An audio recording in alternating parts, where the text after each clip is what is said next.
நீங்கள் பார்த்துக் கொண்டிருப்பது AJK டிவியின் புதுவை மாலை. வணக்கம். புதுவை காமராஜர் வேளாண் நிலையத்தில் பசுமையான மாநிலத்தை உருவாக்கும் வகையில் முதல்வர் ரங்கசாமி மரக்கன்றுகளை நட்டார். புதுவை காமராஜர் வேளாண் அறிவியல் நிலையத்தில் தானே புயலினால் மரங்கள் வேரோடு சாய்ந்தும் கிளைகள் முறிந்தும் பசுமை இழந்து பொலிவிழந்து காணப்பட்டது. எனவே மீண்டும் பசுமையை உருவாக்கிட மரக்கன்றுகள் நடும் விழா நடைபெற்றது.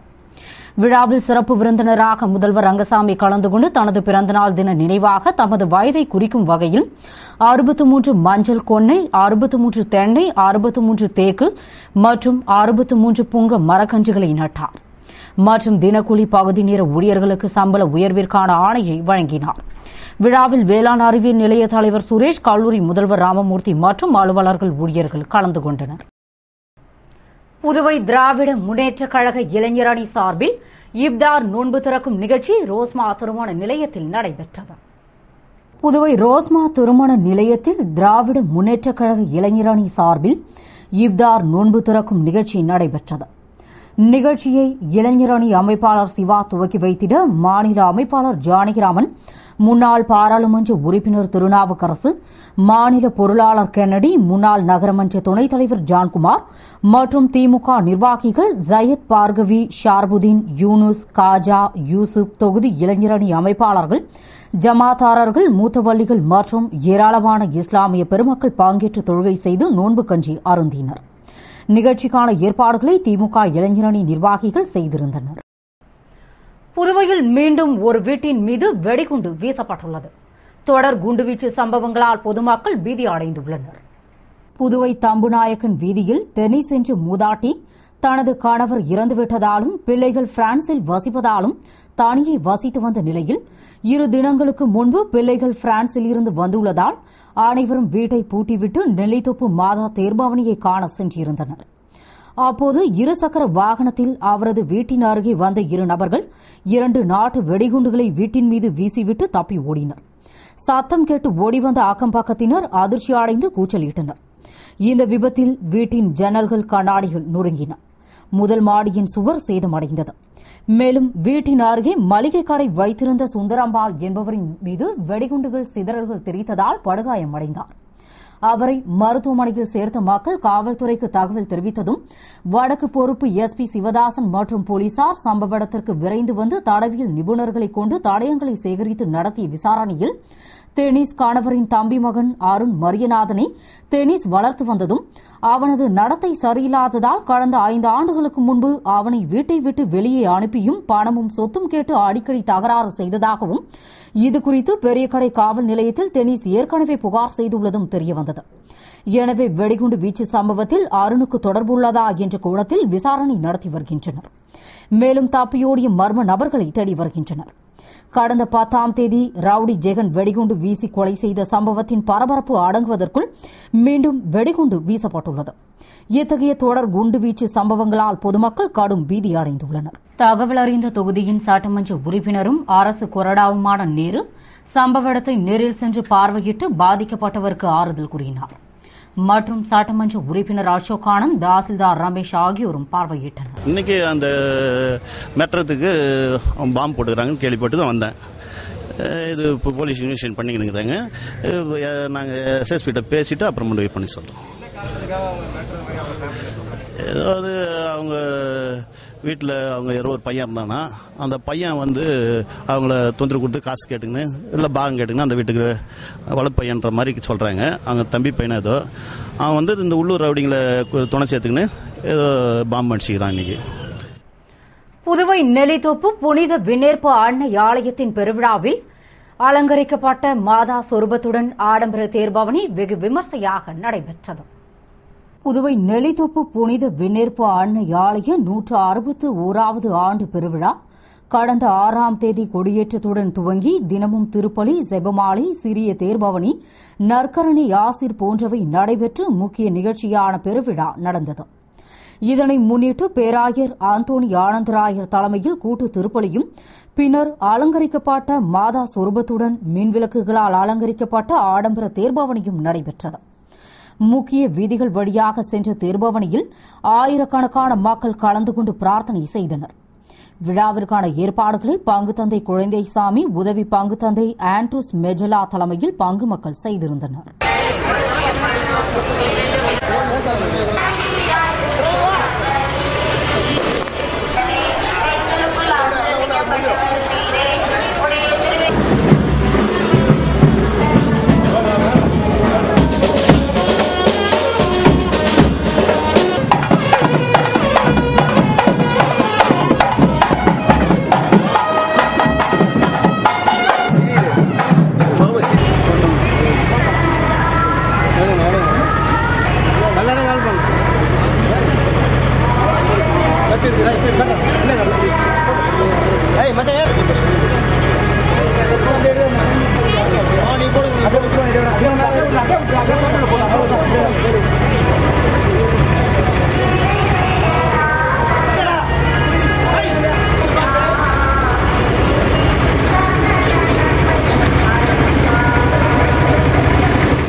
சுதந்திர தின விழாவினை முன்னிட்டு தலைவர்கள் மற்றும் அதிகாரிகளுக்கு ஆளுநர் இக்பால் சிங் தனது மாளிகையில் விருந்தளித்தார். புதுவையில் ஆளுநர் சுதந்திர தினம், குடியரசு தினம் உள்ளிட்ட முக்கிய திருநாட்களில் தலைவர்கள் மற்றும் அதிகாரிகளுக்கு தேநீர் விருந்து அளிப்பது வழக்கம். அதன்படி சுதந்திர தினமான நேற்று ஆளுநர் இக்பால் சிங் தனது மாளிகையில் விருந்து அளித்தார். இதில் முதல்வர் ரங்கசாமி, சபாநாயகர் சபாபதி, அமைச்சர்கள் ராஜவேலு, பன்னீர்செல்வம், தியாகராஜன், துணை சபாநாயகர் டிபிஆர் செல்வம், சட்டமன்ற உறுப்பினர்கள் நேரு, வைத்தியநாதன், கல்யாண சுந்தரம், அசோக் ஆனந்த், காங்கிரஸ் சார்பில் சட்டமன்ற உறுப்பினர் வல்சராஜ், முன்னாள் முதல்வர் டி ராமச்சந்திரன், திமுக சார்பில் மாநில அமைப்பாளர் ஜானகிராமன் உள்ளிட்ட தலைவர்கள் மற்றும் தலைமை செயலர் சத்யவதி, காவல்துறை ஐஜி ரன்வீர் சிங் கிருஷ்ணியா உள்ளிட்ட அதிகாரிகள், முக்கிய பிரமுகர்கள் கலந்து கொண்டனர். மத்திய உள்துறை அமைச்சகத்தின் மூலமாக மிக கடுமையான நடவடிக்கைகள் எடுத்து பொதுமக்களை காப்பாற்றுமாறு ஆளுநருக்கு திமுக மாநில துணை அமைப்பாளர் SP சிவக்குமார் வேண்டுகோள் விடுத்துள்ளார். இதுகுறித்து திராவிட முன்னேற்றக் கழக மாநில துணை அமைப்பாளர் SP சிவக்குமார் கூறுகையில், புதுவை காவல் தலைமையகம், சட்டப்பேரவை, பெரியகடை காவல் நிலையத்திற்கு அருகில் உள்ள தம்புநாயக்கர் வீதியில் வெடிகுண்டு வீசப்பட்டுள்ளது. அதுபோன்று கடந்த சில நாட்களுக்கு முன்பு துப்பாக்கி ஏந்திய போலீசாருடன் வேனில் சென்ற கைதி பொதுமக்கள் மத்தியில் நடுவீதியில் வெடிகுண்டு வீசி கொல்லப்பட்டுள்ளார். மேலும் சம்பவம் நடந்த இடத்திலிருந்து 16 கிலோமீட்டர் எல்லை வரை புதுவை போலீசாரின் பாதுகாப்பில் இருந்தும் குற்றவாளிகள் சுதந்திரமாக தப்பி சென்றுள்ளனர். இதனால் புதுவை மாநிலம் இதுவரை சந்தித்திராத மோசமான பயங்கரவாதத்தின் பிடியில் அகப்பட்டுக் கொண்டு தவிக்கிறது என்றும், இச்சம்பவங்களினால் போலீசார் தைரியமாகவும் துணிச்சலாகவும் செயல்படுவதாக தெரியவில்லை. அவர்கள் குற்றவாளிகளுக்கு பயப்படுவது போல் தோன்றுவதால் பொதுமக்கள் காவல்துறை மீதும் அரசின் மீதும் நம்பிக்கை இழந்துவிட்டார்கள். எனவே துணைநிலை ஆளுநர் முதல் கட்டமாக காவல்துறையினருக்கும் காவல் நிலையங்களுக்கும் வழங்கப்படும் விருதை புதுவையில் குற்றவாளிகள் அடக்கப்படுகின்ற வரை ஒரு 5 ஆண்டு காலத்திற்காவது நிறுத்தி வைக்க வேண்டும்.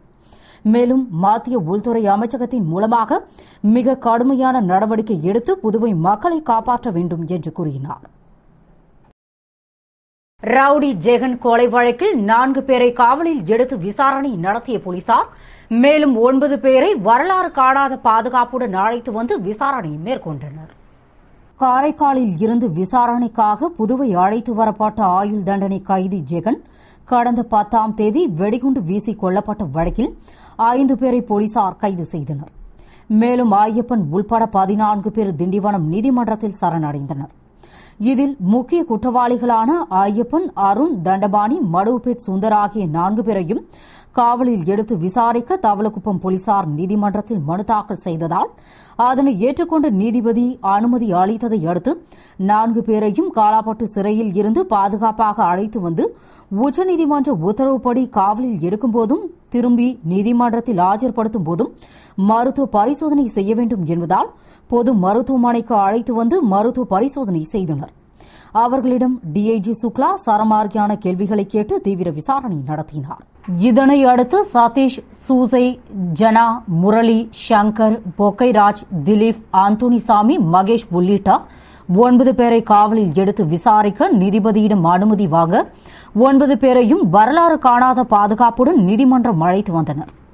ஆனால் நீதிமன்றத்திற்கு விடுமுறை என்பதால் நீதிபதி இல்லாத நிலையில் லாஸ்பேட்டை அசோக் நகரில் உள்ள நீதிபதி வீட்டில் 9 பேரையும் ஆஜர்படுத்தி காவலில் எடுத்தனர். பின்னர் பாதுகாப்புடன் தவளகுப்பம் காவல் நிலையம் கொண்டு சென்றனர். அவர்களிடம் 2 நாட்களுக்கு விசாரணை நடத்தப்படுகிறது. புதுவை மடுகரை பள்ளிவாசலில் நடைபெற்ற நோன்பு நிகழ்ச்சி மற்றும் தொழுகையில் சட்டமன்ற உறுப்பினர் பெரியசாமி பங்கேற்று சிறப்பித்தார்.